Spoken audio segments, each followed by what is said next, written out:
I'm Tim Gregory from Vermeer Investment Management, and I'm here today to update you on our thoughts on what is happening in China right now.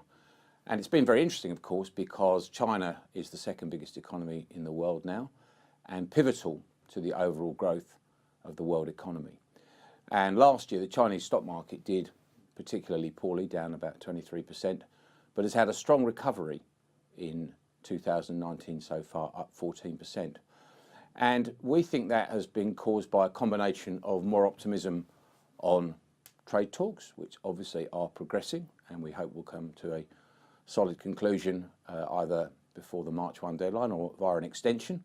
But that remains, of course, to be seen. And also from the fact that, rather like in 2015, we're seeing a repeat of the Chinese government stimulating the economy to make sure they don't suffer from a hard landing. So you've seen a pickup in infrastructure spend, cuts in the RRR reserve ratio requirement for the banks, and a material pickup in lending as a result to support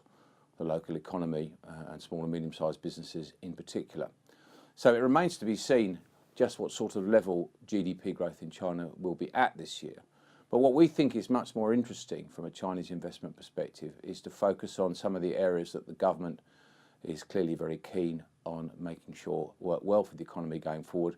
to make the economy more sustainable. And that's areas like pollution control, particular emphasis on industries like the water industry, where it's absolutely essential that China has clean water, and there's tremendous investment going on in that. And you can invest in that via not just local companies, but many global companies that have exposure to the water industry, that have got very big and growing businesses in that part of the world.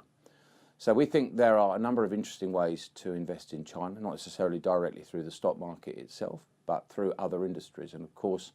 one of the other areas that people really focus very carefully on is consumer spending, which of course has become that much bigger a part of the overall pool of GDP for China. So any number of ways to look at investing in that, and of course one of the most popular has been luxury goods, and we've seen some mixed results from that sector, but notably companies like LVMH have continued to produce extremely solid results with their Chinese business and continue to see the benefit of increased spending and increased spending power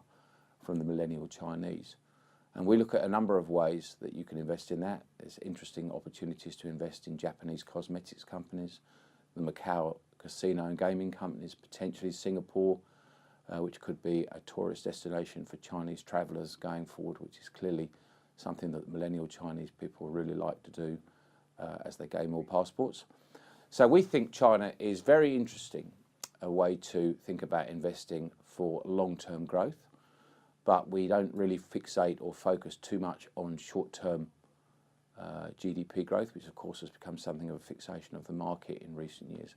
We try to look for long-term structural growth industries, and we think continued focus on the growing Chinese middle class and millennial spending